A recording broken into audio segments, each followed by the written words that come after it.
merci à tous d'être avec nous. Merci à ceux qui continuent l'après-midi avec nous aussi, d'être toujours là.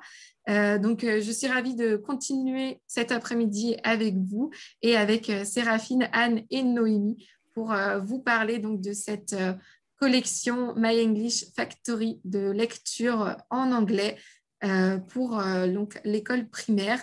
Je vois qu'il est pile 15 heures, donc on va pouvoir commencer. Je vais peut-être vous laisser vous présenter chacune l'une après l'autre pour commencer peut-être. Séraphine, si vous voulez vous présenter. Bonjour à tous, bonjour et merci d'être là. Moi, je suis Séraphine Lansonneur, effectivement directrice de cette collection. Je ne suis pas auteure dans cette collection, mais je dirige un petit peu tout et je connais tous les ouvrages. Voilà, je vous me présenterai plus en détail peut-être un petit peu tout à l'heure. Je laisse Anne se présenter rapidement. Bonjour, donc je suis Anne Wilkinson, je suis professeure d'anglais et donc j'ai participé un petit peu dans cette collection. Et voilà, pour l'instant, j'arrête là, on en reparler si besoin. Bonjour à tous, moi je suis Noémie Coquet, je suis l'éditrice de la collection. Et donc, nous avons invité aujourd'hui Séraphine et Anne qui vont vous détailler un peu cette collection, son fonctionnement et ses titres. Pour vous la présenter très rapidement, je vous montre l'ensemble des titres aujourd'hui. C'est une collection que nous avons démarrée il y a 3 ans.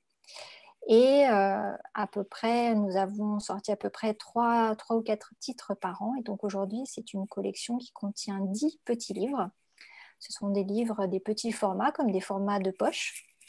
Et donc, le principe, c'était de proposer pour l'école primaire des petits livres pour amener tout doucement les élèves vers la lecture. Voilà, donc on a des livres qui sont toujours associés avec de l'audio. La démarche pédagogique va bien sûr vous être expliquée par Anne et par Séraphine.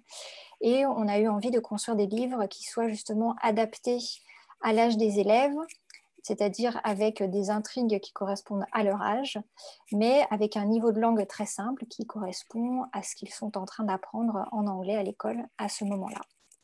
Donc voilà, on va avoir des livres qui sont classés selon des niveaux pour repérer à peu près le niveau de langue des élèves. On a un vocabulaire très progressif et tous les livres sont accompagnés, comme je vous le disais, de l'audio, mais aussi d'un guide pédagogique complet qui est téléchargeable sur Internet, qui va permettre de construire les séances et qui va fournir énormément de matériel pédagogique supplémentaire pour amener à la lecture et travailler tout cela. Je crois que j'en ai fini pour ma petite présentation de départ parce qu'on va rentrer maintenant dans le vif du sujet. Et donc, je vais passer la parole à Anne et à Séraphine pour qu'elles puissent vous détailler le principe pédagogique de ces petits livres et vous expliquer comment ça marche.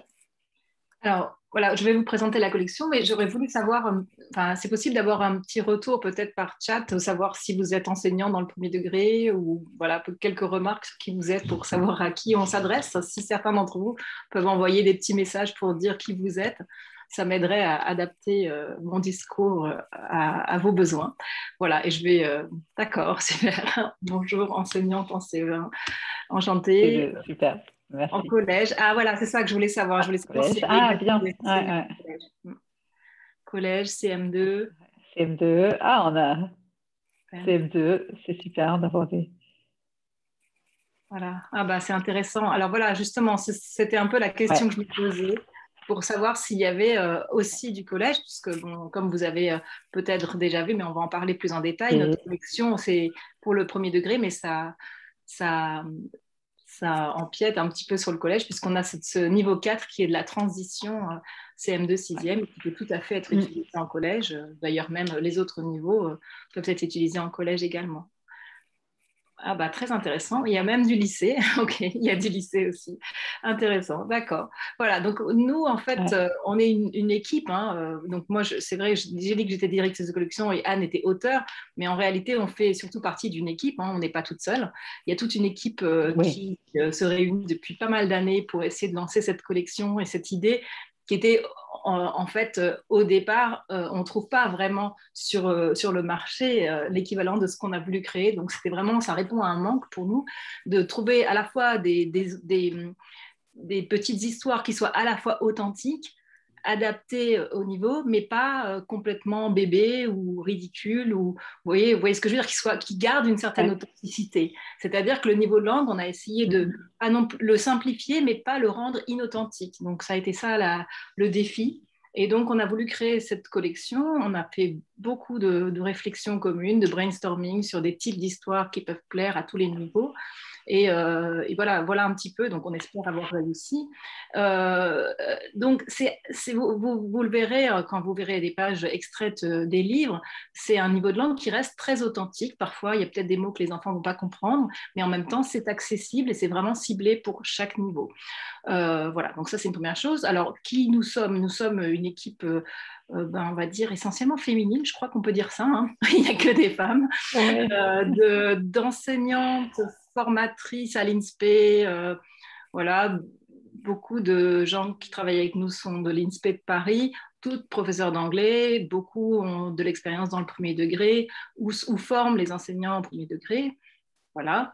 Anne et moi, on travaille ensemble depuis très longtemps, depuis 2006, on a fait ensemble une collection pour le premier degré en 2006, voilà, de manuels scolaires.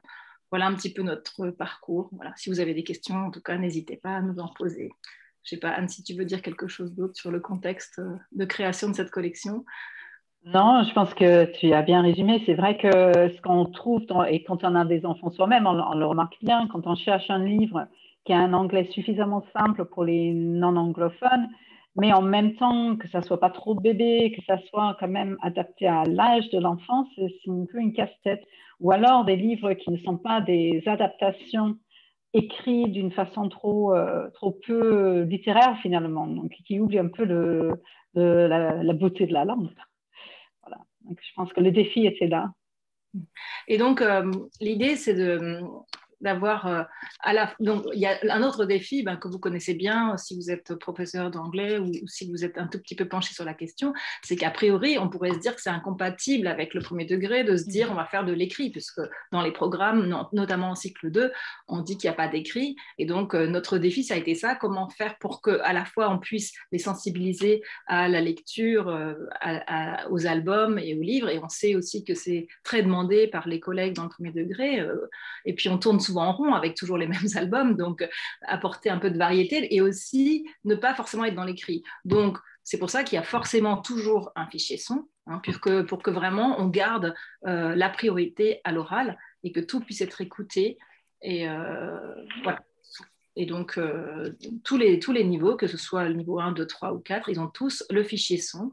Il y a aussi ce double fonctionnement qui est d'abord l'album, l'histoire elle-même, puis on vous présentera tout à l'heure des petites pages d'activités qui sont dans le livre lui-même, et évidemment le guide pédagogique qui va avec et qui propose une exploitation, on vous en parlera plus en détail également tout à l'heure, qui propose encore plus d'activités et des activités notamment pour la classe.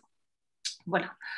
Donc, quand on dit read and learn, effectivement, je vois ici listen, read and learn. C'est pas forcément lire, ça peut être lire en écoutant à l'oral, et puis s'amuser, évidemment, c'est ça l'idée. Voilà. Donc là, vous avez les 4 niveaux qui sont affichés devant vous. Premier niveau, c'est PCE1. À peu près, hein, ça ne veut pas dire qu'on ne peut pas faire ces livres-là à un autre niveau. Niveau 2, donc CE1, CE2, on l'a ciblé comme ça, et puis CM1, CM2, et entrée en 6e, un petit peu plus difficile. Je pense que le niveau 3 est tout à fait utilisable. Je vois qu'il y a beaucoup de gens en collège ici, tout à fait utilisable au niveau 6e également, notamment les histoires du détective Donut qu'on vous présentera tout à l'heure, et qui peuvent tout à fait plaire à des élèves de 6e. Anne, tu avais quelque chose à ajouter ? Peut-être juste un petit mot sur les illustrations, peut-être juste pour dire que moi je dis read and learn, mais aussi c'est look and learn. La qualité des illustrations, moi je suis complètement bluffée par ce qu'on a eu, et l'articulation entre le texte finalement et les images. Donc ça aussi c'est un appui énorme dans la compréhension, et bravo quoi. Je l'ai re-regardé justement avant le webinaire et je suis dit oh, waouh, J'aimerais bien pouvoir dessiner comme ça. Je trouve ça vraiment très, très beau. Enfin, voilà. Oui, il faut savoir que quand on parle de l'équipe, on parle effectivement de l'équipe des auteurs qui ont écrit les textes. Donc, en fait, ce sont des textes qui ont été intégralement créés par nos auteurs. Donc, on a certains auteurs qui sont plutôt du côté histoire, anglais, et puis on a d'autres auteurs qui se consacrent plutôt à la partie pédagogique et donc à la partie guide pédagogique, etc. Mais il y a bien entendu, on a des illustrateurs et des vrais artistes qui nous accompagnent et qui, à chaque fois qu'on a écrit un texte, on se dit c'est incroyable de le voir pour la première fois mis en image. C'est vraiment toujours un plaisir incroyable parce qu'on se dit que ça gagne tellement, il y a tellement plus de sens qui émerge tout à coup avec les images que c'est vraiment un plaisir. C'est-à-dire que nous, on crée le texte, on imagine ce qu'il y aura sur l'image, mais on est toujours surpris et toujours agréablement surpris par la qualité des illustrations. Je dois le dire, c'est vrai, c'est un vrai plaisir. Alors, on était sur la page... Donc là, Noémie, voilà, c'est ça. L'idée, c'était de vous présenter peut-être un petit peu plus en détail chaque niveau.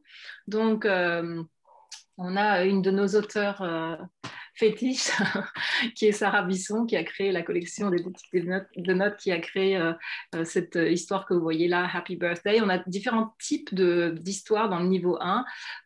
Il y a Welcome to Ireland qui a été fait par Anne et Nessie qui a été fait par Benjamin Toussaint.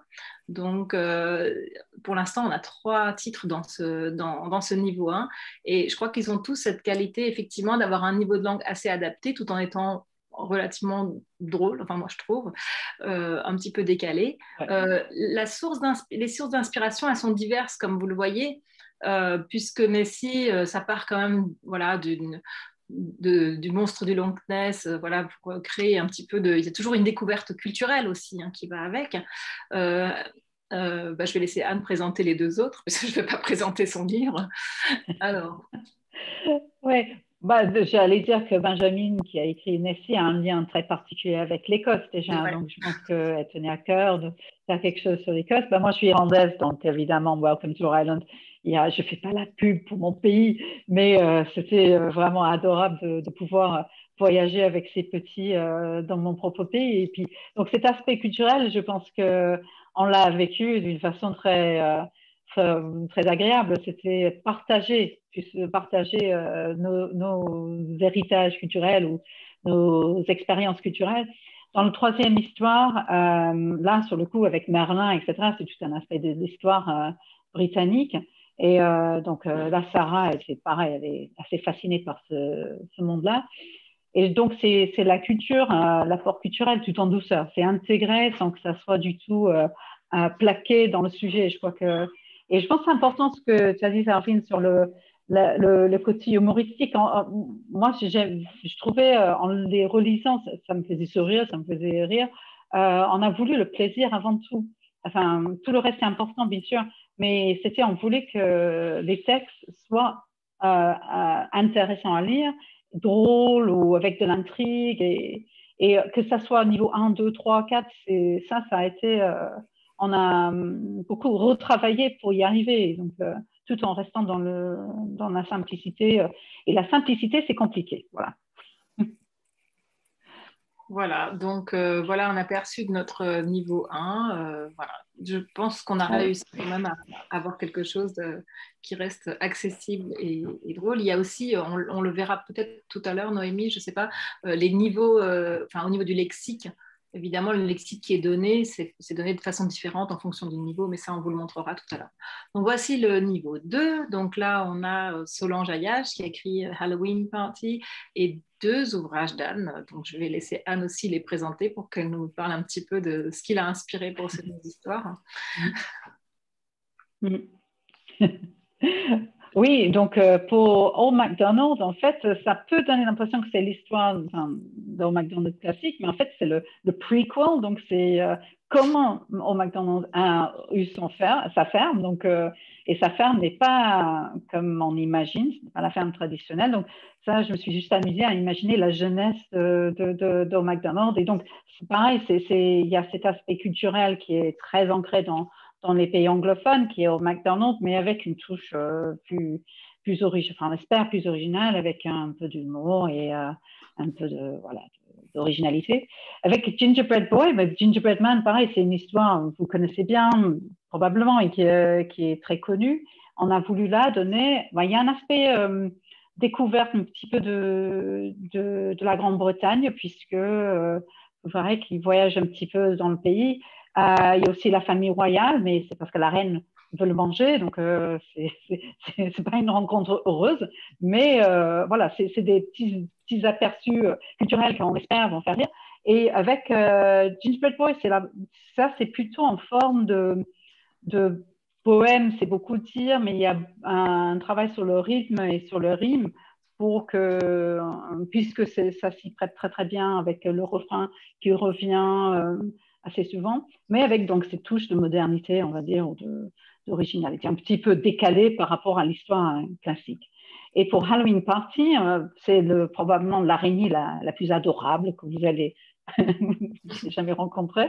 Et c'est vrai qu'il y a toute une histoire là qui vient d'une petit conte que des enfants chantent ou le chantent aussi, si on peut le chanter aussi. Oui, voilà, Itsy Bitsy Spider, Climb Up the Stair, donc qui est connu par tous les enfants anglophones. Et donc, c'est la base de cette histoire, qui a un petit peu un côté, comme McDonald's, c'est un peu d'où vient cette histoire de l'araignée qui monte et qui tombe, etc., dans la gouttière.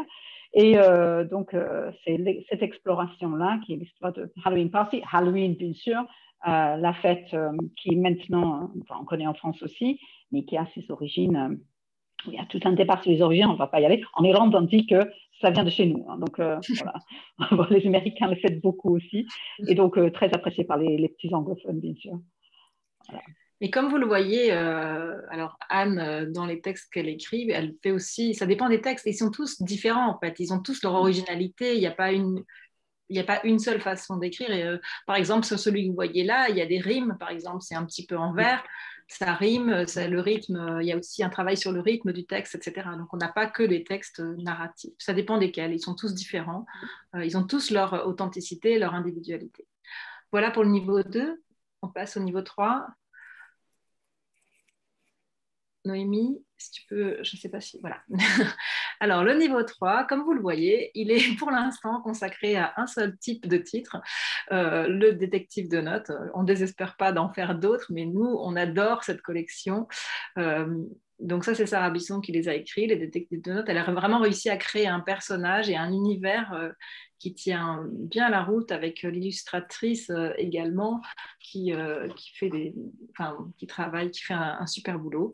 Voilà, donc là, le personnage fait partie d'une famille, donc il a sa mère qui invente des gadgets, etc., et sa petite sœur un petit peu pénible, et à chaque épisode différent, il doit résoudre une énigme, un mystère, quelque chose qui s'est passé, et on essaye évidemment à chaque fois d'intégrer un élément culturel. Donc, dans le tout premier, il y a la découverte de Londres, puis ça se passe à Londres, donc Mystery at the Museum. Alors, le deuxième, c'est l'Arizona, ils sont en voyage en Arizona, et puis le troisième, c'est le Pays de Galles. Donc, à chaque fois, c'est l'occasion aussi de découvrir un univers et aussi une cause, puisque celui qui se passe au Pays de Galles, il y a aussi la cause un peu écologique. Donc, voilà un peu pour vous faire un petit peu le pitch et pour vous donner envie d'aller voir un peu plus loin si ça vous intéresse. Voilà. En tout cas, ce sont des histoires qui fonctionnent très bien et qui sont, à mon avis, accessibles justement au niveau collège, je pense, tout à fait. Le texte est un petit peu plus long, un petit peu plus fourni. Vous voyez, ça se voit en fait sur la page déjà qu'il y a un peu plus de texte. Voilà.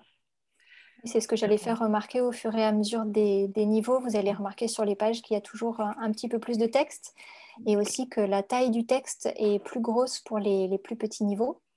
Et puis que de temps en temps, il y a des mots qui sont passés en plus gros et en couleur. Et ça sert aussi à attirer l'attention sur l'accentuation du texte, la manière de le lire.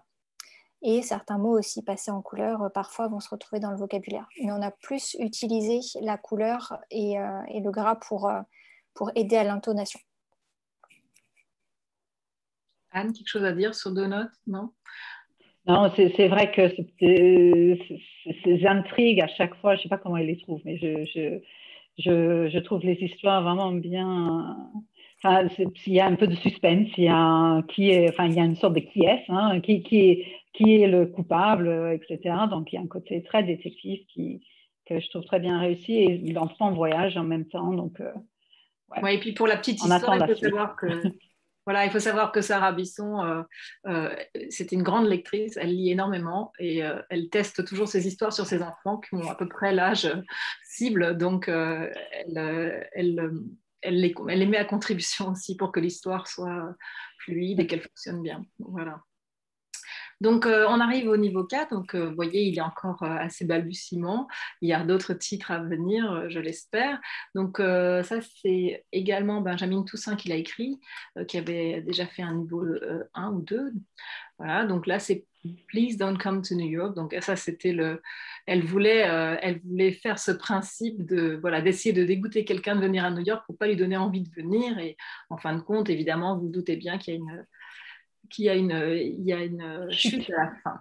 Il y a une chute à la fin que je vous laisserai découvrir pourquoi il ne faudrait pas venir à New York. Donc, voilà. Donc là, un petit peu plus de texte aussi. Peut-être l'âge des enfants, on le voit, sont un petit peu plus âgés aussi pour pouvoir s'identifier. Un univers, donc c'est les rues de New York, les bâtiments, le zoo du Bronx, voilà, tout cet univers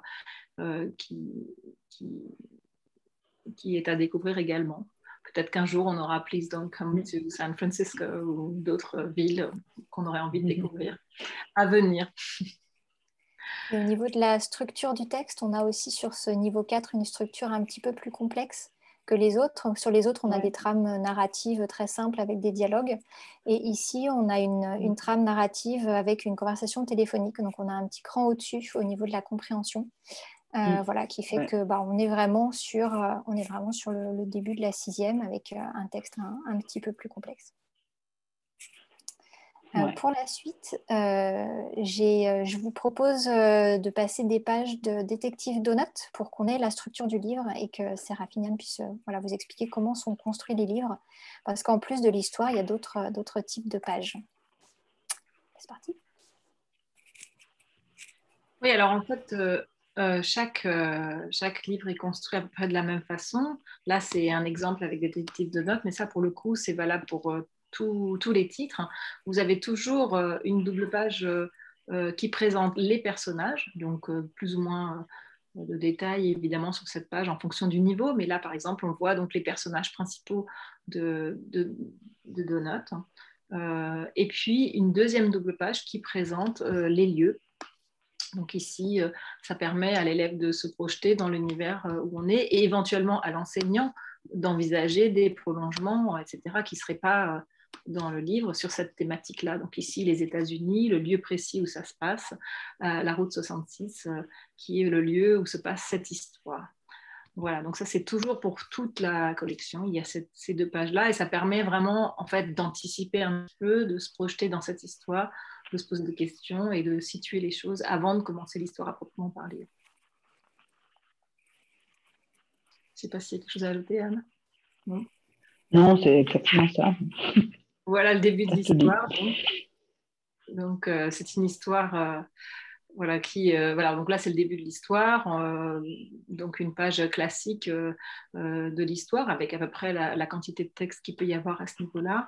Bon, là c'est une histoire de dog napping, hein. Vous savez, il y a un chien qui a été enlevé et donc le détective Donut se propose de résoudre cette énigme et donc il y a toute une série de personnages assez rocambolesques, des motards et puis des personnes un petit peu plus chics et puis voilà, qui se retrouvent tous dans cet hôtel et l'idée c'est de savoir qui a volé le chien. Voilà, donc c'est ça un peu le mystère à résoudre dans cette histoire-là. On retrouve toujours la petite sœur un petit peu pénible et puis la maman qui arrive à résoudre et à aider à résoudre le mystère ou à trouver une solution technique puisqu'elle invente des gadgets assez subtils. Voilà ce qu'on trouve toujours dans tous les livres à la fin. Donc, vous voyez, Donut, notre petit détective, il a toujours une idée lumineuse. C'est pour ça qu'il a plein d'ampoules autour de la tête, parce qu'il a une idée lumineuse qui vient l'aider à résoudre le problème. Et donc, à la fin de tous les livres, pas seulement ceux-là, vous avez une double page qui s'appelle More Fun. dans lesquelles il va y avoir des petites activités simples qu'on peut faire soit tout seul, soit avec l'aide des parents, soit avec l'aide des enseignants. Voilà, par exemple. Et puis, More Facts, qui permet aussi d'aller plus loin au niveau culturel. Donc là, on voit par exemple le plan de la route 66. On a des photos, de vraies photos de lieux qu'on peut trouver sur la route 66. Et, et c'est toujours fait sous forme de petites activités. Il y a parfois également des fichiers associés à ces pages-là, où on doit, par exemple, si on prend le niveau 1, on doit écouter quelque chose, montrer du doigt, enfin des choses qui n'impliquent pas forcément de l'écrit. Donc on a vraiment essayé d'adapter à chaque niveau en gardant la priorité à l'oral. Et puis la dernière double page, c'est toujours une double page, hein, Noémie, je crois, de lexique. Donc ici, vous avez une double page pour le lexique niveau 3. Donc vous voyez là, c'est traduit, mais alors ça dépend des niveaux. Parfois, c'est simplement illustré. En niveau 1, je vais vous montrer ensuite. Niveau 1, il y a, oui, images. J'ai les pages. Je vais vous montrer pour la c'est suite. prévu après, d'accord. Donc, on a l'image et le mot simplement, voilà, qui illustrent, mais pas forcément de traduction. Voilà. Là, je vous montre maintenant pour un niveau 1, pour Nessie, sur le niveau 1, ce que ça donne. Donc, voilà, on a de la même façon les pages de début. Voilà, c'est-à-dire les personnages ici, ensuite les lieux. Avec, ça a été un travail quand même important aussi avec les personnes qui font les images, c'est-à-dire de bien situer, par exemple, je sais qu'on a eu du travail sur cette carte de la Grande-Bretagne, c'est-à-dire qu'est-ce qu'on montre exactement et comment on situe les choses, comment on situe l'Écosse pour que ce soit bien compréhensible. Donc voilà, on a travaillé là-dessus pour avoir quelques éléments saillants aussi de la culture écossaise qui ressortent. Donc ici, on a quelques phrases très simples. On voit bien que c'est beaucoup plus léger en texte aussi, la présentation des personnages et des lieux que pour le niveau 3. Et voilà, quelques mots importants mis en gras là aussi pour faciliter la lecture, sachant qu'on a toujours, bien sûr, le professeur peut lire lui-même le texte, s'il le souhaite ou s'il en est capable, mais il a toujours le fichier son aussi pour l'aider. Voilà à peu près une double page d'un niveau 1 pour qu'on voit à peu près le niveau du texte. Voilà, donc on voit Nessie en train de se laver dans la douche là-bas. Ici, donc, More Fun, encore une fois. Vous voyez, ici, on voit bien justement les petites icônes qui montrent montrer du doigt, répéter, parler, écouter aussi les fichiers sons. Donc, les activités, en fait, sont adaptées. Les activités en fin de livre sont vraiment adaptées au niveau. Il y a beaucoup plus d'éléments plutôt sonores. Par exemple, ici, on fait une sorte de Simon Says qui s'appelle Nessie Says, avec le fichier son qui va avec, et puis voilà, trouver les différences, des choses accessibles vraiment pour ce niveau-là. Et puis vous voyez la page de vocabulaire à droite, où on voit qu'il y a le nombre de mots qui est donné est beaucoup moins important qu'en niveau 3, il y en a moins, et ils sont illustrés simplement, il n'y a pas de liste en fait. Ils sont illustrés pour qu'on puisse en comprendre le sens. Et le fichier son, évidemment, est aussi associé. On peut donc écouter ces mots nouveaux et les répéter. Anne, rien d'autre? Non, j'ai oublié quelque chose? Non, mais c'est vraiment ça, oui, c'est progressif en difficulté.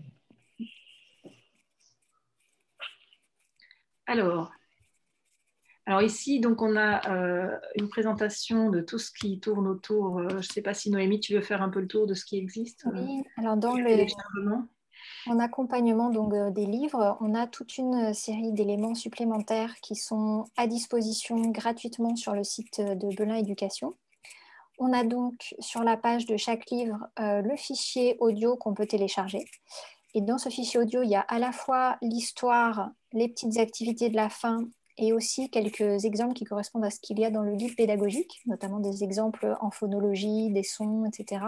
Tout un tas d'éléments qui vont servir pour l'enseignant. Et on a le guide pédagogique. Et donc, dans ce guide pédagogique, il y a plein de choses. On a toute une partie au début de présentation avec les principes pédagogiques justement pour le travail de l'anglais à l'école primaire. Pour avoir vraiment les grands principes et la manière d'aborder l'écrit suivant les différents niveaux de classe. Ensuite, on va avoir le déroulé de la lecture où on va expliquer pas à pas comment on peut faire les séances de lecture, à quel moment on écoute, à quel moment on s'arrête, quelles questions on pose aux élèves. ce que Séraphine et Anne vont vous détailler un peu plus tout à l'heure. À la fin, on va avoir encore un certain nombre de fiches conseils sur comment on peut évaluer les élèves à l'école primaire sur l'anglais, sur la phonologie, etc., des aides pour l'enseignant. Et on va terminer avec du matériel, des flashcards, des fiches d'activité, du matériel divers. Les flashcards, évidemment, pour travailler le vocabulaire. Les fiches d'activité qui vont être en général reliées aux petites pages more fun, more fact du livre, qui vont permettre d'aller plus loin, de faire d'autres jeux ou de faire des choses supplémentaires à l'écrit avec les élèves. Et le matériel, parce que parfois on a besoin de matériel. On a un des livres sur lequel on a un petit escape game à la fin, donc on donne des tas d'éléments pour construire les petites boîtes, les choses qu'on va faire avec, etc. Donc on a vraiment des guides pédagogiques qui sont très riches et qui donnent plein de cartes pour que les enseignants puissent s'approprier l'histoire et aussi, s'ils en ont envie, de faire plein d'autres choses avec et autour de ces histoires. Je vous passe ensuite juste un exemple en un peu plus gros de ce à quoi ressemble le déroulé de la lecture. Voilà, c'est pour que Séraphine et Anne puissent on voulait vous parler un petit peu du détail du guide pédagogique parce que il faut savoir que c'est pas juste c'est pas juste 3 feuillets, hein, c'est vraiment ils font combien de pages? 96 pages parfois, 60 à 80. Parfois c'est entre 60 et 90 pages donc pour chaque livre. Donc l'idée, ce qu'il faut comprendre en fait, c'est que c'est pas juste comment on exploite ce livre-là, mais c'est aussi comment on peut éventuellement créer un petit projet autour de ce livre-là avec une tâche finale, avec un projet final qui est proposé, que vous pouvez suivre ou non, mais ça permet justement de voir comment on peut passer de la découverte de cet album, de ce livre, de l'histoire, à d'autres activités de classe, en binôme, en groupe, pour ensuite arriver à un vrai projet, à réaliser quelque chose. Donc à chaque fois, on essaye de proposer quelque chose qui soit réalisable en classe. Il y a donc, comme vous le voyez en fait ici, il y a toujours une colonne, en gros, ce que dit, fait l'enseignant, et puis à droite, ce que dit, fait l'élève. Donc pour des gens qui ne sont pas spécialistes, et c'était notre public cible pour le premier degré, dans un premier temps, des gens qui ne sont pas spécialistes, vraiment, quelles sont exactement les consignes qu'on peut donner, et aussi ce qu'on peut dire, faire aussi, et pas seulement dire, parce que c'est ça qui est important en fait. La particularité de l'enseignement de l'anglais, c'est vraiment ça, c'est qu'on ne peut pas tout dire, parce que les enfants ne peuvent pas tout comprendre, c'est pas la même langue qu'on parle, donc il faut beaucoup agir sur qu'est-ce qu'on fait, qu'est-ce qu'on montre, quel gestuel, etc., pour qu'on puisse justement rester dans le tout anglais. Et c'est, je pense, en tout cas nous, c'est ce qu'on voit en formation, la difficulté majeure des collègues dans le premier degré, c'est d'arriver à faire le cours tout en anglais. Alors peut-être que vous y arrivez très bien et c'est super, je sais que beaucoup de gens ont du mal avec ça, donc l'idée c'était de donner en fait des outils sous forme de pas à pas, vraiment concrètement, on fait écouter, où on lit, et puis on fait quoi, on montre quoi, on dit quoi, et que disent les élèves. Donc dans la colonne de droite, vous avez vraiment ce qu'on peut imaginer qu'un élève peut dire. Alors ça a l'air très détaillé comme ça, mais je crois que c'est vraiment nécessaire pour qu'on puisse se rendre compte du déroulement possible et aussi de comment on va atteindre les objectifs, en fait, qu'est-ce qu'on fait répéter, qu'est-ce qu'on va dire, etc. Donc voilà, il y a un pas à pas assez précis, avec à chaque fois dans la première colonne le matériel, le temps qu'il faut pour faire chaque activité, et dans la colonne tout à droite, il peut y avoir des remarques. Alors dans ces remarques, c'est peut-être parfois pour aller un petit peu plus loin, ou comment on va construire des énoncés, ou à quel point on doit faire attention en particulier, en phonologie, etc. Et puis, effectivement, dans les pages finales, comme le disait Noémie, on a effectivement des fiches conseils, on a des propositions sur notamment l'intégration de la phonologie, comment faire une maison des sons, quels sont les points importants auxquels il faut faire attention, l'accentuation, le rythme, l'intonation, enfin, pour donner vraiment le plus d'outils possibles aux enseignants qui n'ont peut-être pas l'habitude d'enseigner l'anglais. Voilà, c'était ça l'idée. Mais vous pourrez nous poser des questions après si vous avez des questions plus précises. Anne, c'est vrai que toi, tu n'as pas trop fait les guides pédagogiques, hein, parce que Anne, elle crée les histoires, voilà.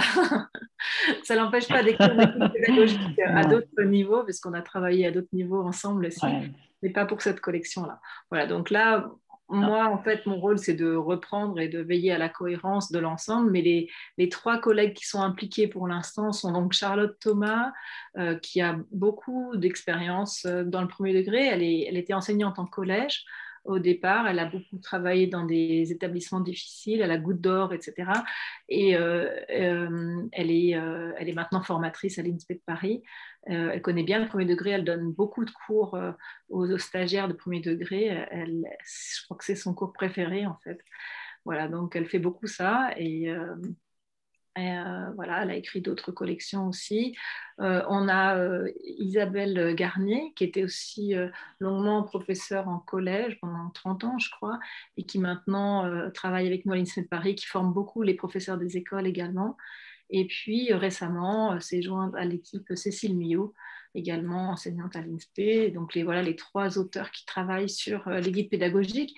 Et on utilise, en fait, c'est pas forcément d'ailleurs, il n'y a pas vraiment de lien entre l'auteur qui écrit le livre et celui qui écrit le guide pédagogique. C'est-à-dire que c'est vraiment le guide pédagogique, c'est l'auteur, on va dire, de la partie didactique qui s'approprie l'ouvrage comme si lui il voulait l'exploiter dans sa classe et il voit ce qu'il aimerait en faire et il propose des pistes sans forcément qu'il y ait de lien entre les deux. Donc c'est une piste possible, bien sûr, il y a plein d'autres possibilités d'exploitation et vous pouvez bien sûr vous contenter simplement de faire écouter l'histoire et de le faire rapidement en une séance ou 2, ou vous pouvez choisir au contraire d'en faire un vrai projet avec une tâche finale, des activités supplémentaires, et dans ce cas-là, on est là pour vous accompagner. Voilà. Alors, il y a une petite question, je vois Noémie, sur les spécimens. Il y a une collègue qui remarque qu'elle n'avait pas reçu de spécimens. Alors, malheureusement, on n'a pas pu spéciminer tous les livres de la collection. On a spéciméné l'année dernière, donc pas cette année, l'année précédente, le petit donut numéro 1. Voilà, mais malheureusement, on n'a pas pu spéciméner davantage. En revanche, n'hésitez pas à nous faire signe et je vais peut-être essayer de mettre en place quelques feuilletables sur le site pour avoir quelques pages de démonstration, parce que je crois qu'actuellement, on ne peut pas les feuilleter. Donc voilà, ça donnerait déjà une idée un peu plus précise. Alors c'est vrai, mais il faut savoir aussi quand même que le guide pédagogique, il est important et disponible gratuitement, hein, si je ne me trompe pas, c'est ça? Oui, tout à fait. Le fichier son également, voilà. Donc il y a quand même beaucoup de choses qui sont accessibles à tous. Merci. Est-ce que, je ne sais pas si on passe au temps des questions? Oui, merci beaucoup à vous 3 pour cette présentation. Pour la question des spécimens aussi, comme je le disais au début de la présentation, moi, je vous donnerai dans un mail suite à ces conférences le lien vers les contacts des délégués pédagogiques et vous pouvez aussi très bien prendre contact avec eux si jamais vous êtes intéressé par l'un des ouvrages pour pouvoir en savoir un peu plus et pour pouvoir justement recevoir un spécimen. N'hésitez pas à les contacter directement. En tout cas, oui, on peut donc passer on a un bon quart d'heure de questions devant nous, donc n'hésitez pas à venir nous poser vos questions dans l'outil de discussion. Donc c'est le petit outil conversé. Vous avez dû sans doute voir, on a déjà eu pas mal d'échanges sur la conférence précédente. Donc s'il y a des questions sur la collection, on vous attend donc dans l'outil de conversation.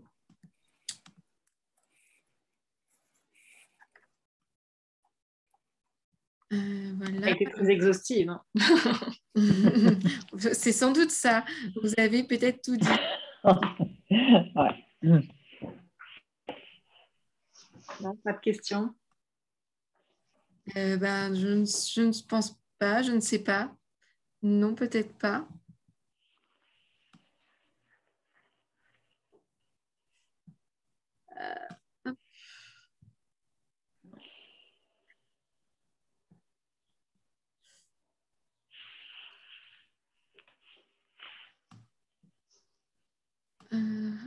Non, pas de questions. En tout cas, moi, je peux réagir par rapport à des choses que j'ai entendues assez souvent. C'est que beaucoup d'enseignants qui ne connaissent pas la collection l'ouvrent et en regardant les textes se disent « Ah, mais c'est un petit peu difficile ».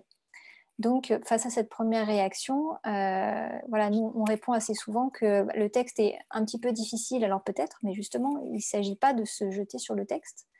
Et comme vous le disiez, Séraphine et Anne, il s'agit vraiment de conserver une langue authentique aussi. Et il faut habituer les élèves à ne pas tout comprendre, et ce n'est pas grave. Vous vouliez ajouter quelque chose, Anne ou Séraphine, là-dessus? Non, mais c'est ça, c'est que le mot à mot, il faut essayer d'arriver à dépasser ça. Et c'est pas forcément simple, mais ouais. Oui, je crois qu'en fait, oui, c'est vrai qu'on ne l'a pas assez dit, ça. L'idée, c'est vraiment d'habituer les élèves à entendre peut-être des choses qui sont peut-être plus difficiles que ce qu'ils ont l'habitude d'entendre, mais justement, ça fait partie de l'apprentissage de s'habituer à ne pas tout comprendre et d'accepter qu'il reste des zones d'ombre. Et nous, dans notre démarche, on essaye de prendre en compte ça, c'est-à-dire qu'il faut qu'ils aient compris l'essentiel. En fait, s'ils ont compris l'essentiel, il ne faut surtout pas tomber dans le mot à mot ou dans la traduction. C'est vraiment très important parce que ça fait partie de l'apprentissage, en fait, d'arriver à comprendre l'essentiel. On propose dans la démarche souvent des phases à la fin où on demande aux élèves en français éventuellement de réagir à ce qu'ils ont compris, hein, pour voir si l'essentiel a été compris, pour aussi comprendre, leur faire formuler en français. On a des phases comme ça dans les guides pédagogiques où on leur demande de formuler en français comment ils ont fait pour comprendre, sur quoi ils sont appuyés, pour qu'il y ait vraiment cette conceptualisation, qu'il y ait la compréhension de la démarche, comment on fait pour comprendre, on regarde les images, on entend, ça répète, ça parle fort, etc. Et qu'ils formulent en fait les techniques qu'ils ont utilisées eux-mêmes pour comprendre. Alors il y a une question sur le storytelling, peut-être vous pouvez nous en dire un peu plus sur votre question pour préciser ce que vous appelez, ce que vous entendez par là. Je suis pas sûre de. On n'a pas appliqué de démarche en particulier. En plus, chaque auteur de guide pédagogique a un peu sa propre méthode. Donc, je ne sais pas si c'est une méthode en particulier. Peut-être vous pouvez nous préciser ce que vous entendez par là. Oui, on va laisser du coup Prisca nous préciser la question par rapport à la démarche de storytelling. En tout cas, merci pour la question. Ouais, Je ne sais pas si tu vois de quoi il s'agit. Bah, moi, dans le marketing, oui. Dans le marketing, oui, c'est ce que je me disais. Je me dis, ça peut être. Est-ce que c'est dans le guide, la façon d'aborder dans le livre d'enseignant, est-ce que c'est la façon d'aborder la séquence? Mais je suis curieuse maintenant, si la personne. Oui, on veut bien en savoir un peu davantage. En tout cas, oui, on veut savoir. Une démarche type, moi qui ai lu raconter une histoire, l'amener à contextualiser. Que l'élève raconte l'histoire, vous voulez dire?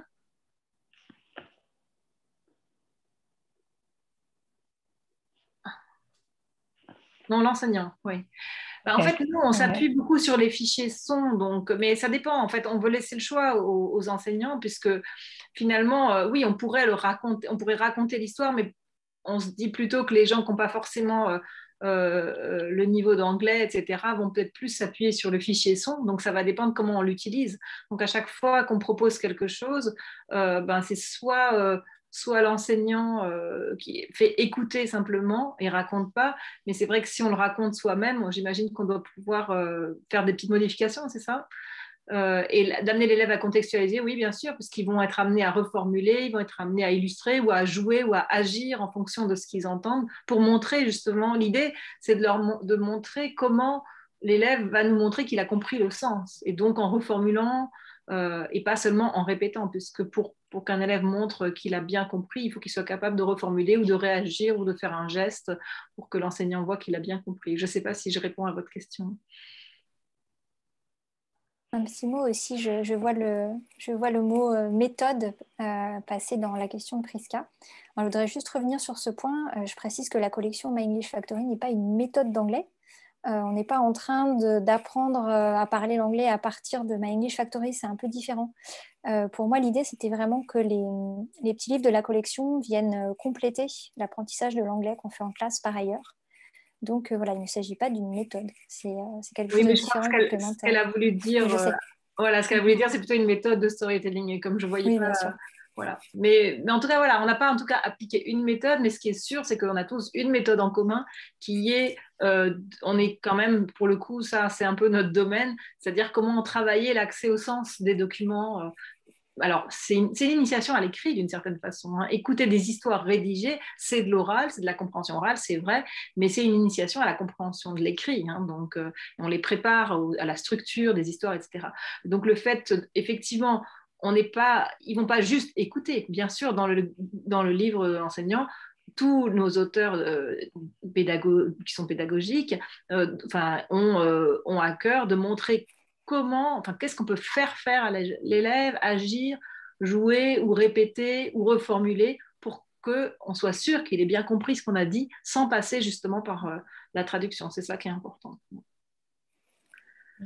Donc, s'assurer qu'ils ont compris le sens. Et puis, peut-être une erreur de débutant qu'on fait souvent, c'est passer par le questionnement, systématiquement interroger l'élève de façon, pour moi, un petit peu évaluative, en fait, de lui poser des questions. Donc, on essaye aussi de montrer comment on peut sortir du questionnement, comment on peut par l'action, comment on peut par la lecture, par le ton, amener l'élève à comprendre sans forcément l'interroger, lui poser des questions.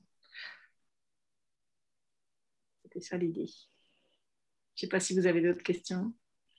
Oui, n'hésitez pas s'il y a d'autres questions. En tout cas, moi, du coup, là, je vous remets dans la conversation le lien vers la page de la collection sur le site, que je vous remettrai bien sûr par mail.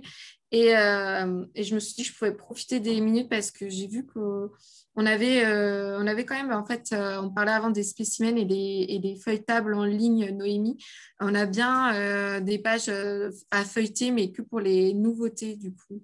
Donc, je peux vous montrer ça. Je peux vite vous partager mon écran pour vous montrer, pour que vous puissiez les retrouver facilement. Alors, hop, j'ai trop de fenêtres ouvertes, mais je vais vous trouver. Voilà. Là, donc, j'étais sur le site, et donc Happy Birthday, qui est donc une des nouveautés, a bien ici, en fait, après, en dessous, le petit feuilleter cet ouvrage. Et donc, on vous ouvre un feuilletage. Hop, on va accepter. Je vais enlever les vidéos qui me gênent. Et ici, on peut venir feuilleter une partie de l'ouvrage. Donc, ça vous permet quand même d'avoir, de voir vraiment une bonne partie de l'ouvrage et des pages. Il y a trop de suspense dans ce feuilletage, non? On voit pas les cadeaux, là, l'œuf. Tout est joué. C'est fait exprès, justement. Il faut garder le suspense un petit peu. Et donc, la page que je vous ai donnée, c'est la page de la collection ici, où vous retrouvez vraiment tous les titres. Et donc, après, à chaque fois, on vous met, en fait, hop, là, ça s'est décalé, mais je ne sais pas pourquoi d'ailleurs, mais on vous met sur chaque nouveauté, en fait, qu'il y a bien le petit feuilletage. Donc, ici, encore aussi, pour Halloween Party, qui est aussi une nouveauté de cette année, on a aussi à chaque fois donc les 16 pages de feuilletage, donc qui vous donnent vraiment quand même un aperçu de l'ouvrage. Et si vraiment, comme dit, il y a besoin, il y a une demande spécifique de spécimens, n'hésitez pas après à vous tourner vers les délégués pédagogiques qui sont vraiment sont là pour ça aussi. Donc là encore, hop, comme ça on les aura tous vus. Le petit détective Donut qu'on vous a montré aussi. On a déjà bien vu toutes ces pages aussi quand même ensemble. C'est vrai que le webinaire est aussi là pour ça. Finalement, c'est aussi pour vraiment vous montrer que vous ayez vraiment tout l'aperçu de la collection, des pages, etc. Et je remercie vraiment Anne, Séraphine et Noémie d'avoir pris le temps de venir nous présenter donc, cette collection. Et donc de vous montrer l'intérieur des pages, la manière dont elle a été conçue. Et voilà, j'espère que ça vous a vraiment donné envie de l'utiliser avec vos élèves, de le conseiller en tout cas à vos élèves pour qu'ils lisent un petit peu en anglais en fonction de leur niveau. Voilà, je ne sais pas si vous aviez un petit mot pour conclure, chacune d'entre vous. Je vois qu'il y a quand même une dernière question. Super. Voilà, il faut continuer. S'il était prévu de créer d'autres histoires pour les autres niveaux. Nous, on est prêts pour en créer plein d'autres. On attend le feu vert de Noémie. Alors, moi, je m'occupe surtout de l'école primaire. Donc, pour les autres niveaux, il faudra demander à Giovanni. Oui, c'est vrai que voilà. non, après la sixième, pour l'instant, c'est pas prévu, mais en tout cas, qu'il y ait d'autres niveaux pour la sixième, enfin pour le passage en sixième, niveau 4, je pense qu'il y en aura peut-être d'autres quand même qui vont venir compléter le début de la collection. Et vraiment, je pense quand même que certains sont utilisables en collège. Même, alors après, même si c'est écrit niveau 3, pour moi, c'est utilisable. Il y aura peut-être d'autres titres du niveau 3 aussi qui ne seront pas des détectives de notes pour sortir un peu de cette collection. On a plein d'idées de titres en stock, on attend juste qu'on nous donne le feu vert. Voilà. L'idée aussi, peut-être ce qu'on n'a pas dit aussi, c'est qu'il y a une utilisation collective qui peut être faite en classe, mais c'est vrai que ça peut aussi être mis à disposition des élèves de façon individuelle, tout simplement. Pour les élèves qui ont déjà été familiarisés avec l'écrit, peut-être en cycle 3 ou autre, il y a la version sonore qu'on peut écouter si on a à disposition la balade de diffusion, si on peut écouter le texte tout en lisant, par exemple, ça serait mieux, mais ça peut ensuite être, une fois que l'histoire a été découverte en classe, on peut les laisser à disposition des élèves, les feuilleter, les réécouter. Voilà, c'est aussi ça l'idée pour éventuellement donner envie de lire. Voilà, et peut-être faire un travail individuel quand on a fini autre chose. Voilà, c'est un peu ça aussi l'idée. C'est pas uniquement du collectif, ça peut aussi être travaillé en individuel. Mais pas après la sixième, oui, là, j'avais pas bien compris la question. Non, après la sixième, pas pour l'instant. Non, mais du coup, c'est vrai, comme vous le disiez, vraiment, ils peuvent être utilisés pour d'autres niveaux ou même du coup de façon individuelle ou de façon sûrement différenciée pour les élèves avec un peu plus de difficultés après en quatrième, en cinquième ou en troisième. Je pense que les niveaux 3 et 4 sont aussi tout à fait accessibles. Même les histoires, on a vu que les personnages étaient un peu plus grands et tout, donc je pense qu'on peut les conseiller aussi comme ça. Ouais. Et sinon, je pense que Noémie a bien noté du coup les demandes. S'il y a un intérêt pour continuer la collection, on est pour le tout collège, on serait ravis, nous, on serait ravis. Et après, donc de toute façon, pour, pour, les, autres, pour les autres niveaux, bon, plus vraiment fin collège et surtout lycée, ce sera plutôt donc la collection de Notso classique avec laquelle on va pouvoir enchaîner dans cet après-midi de conférence. Donc, on va pas tarder à retrouver toute l'équipe de Notso classique aussi. Et là, on va partir du coup du côté des lectures pour les plus grands, donc plutôt au côté lycée, voire même adultes. Moi, j'adore lire les notes classiques, donc c'est vraiment pour tout le monde. En tout cas, merci Noémie, Séraphine et Anne. Je ne sais pas si vous vouliez dire un dernier mot pour conclure cette présentation. Moi, je voulais vous remercier d'être là. Voilà. Merci d'être là, en tout cas, d'être venu. On espère vous avoir en tout cas communiqué nous la joie que nous apporte cette collection, parce que c'est vraiment une petite affaire très joyeuse, une équipe très sympathique et on prend beaucoup de plaisir à faire ces histoires et on espère l'avoir partagé un peu avec vous. Anne ? Exactement. C'est exactement ça. Le plaisir, j'espère que ce plaisir qu'on a eu nous se ressent dans la lecture de ces livres. Voilà. Merci à vous et bonne continuation. Merci. Merci beaucoup. Merci à vous pour votre intérêt et votre écoute. Je vois aussi les petits messages de remerciements. Et donc, si vraiment ce webinaire a pu vous faire découvrir la collection, si vous ne la connaissiez pas, et ben, c'est avec grand plaisir. C'est justement fait pour ça. Et voilà, si vous faites le choix d'acheter un des ouvrages ou si vous l'exploitez même en classe avec vos élèves, s'il y a des questions par la suite, une fois que vous l'aurez un petit peu plus découvert ou pris en main, n'hésitez pas à revenir vers nous. Donc moi, de toute façon, je vous fais un mail. Vous avez mon mail au moment de l'inscription. Et s'il faut, s'il y a des questions plutôt pour Séraphine, Anne ou Noémie, je transmettrai, bien sûr. Bien sûr. Je pense qu'on peut compter sur elle pour se faire un plaisir pour vous répondre. Merci à tous. Au revoir. Merci à vous. Au revoir. Au revoir. On va pouvoir...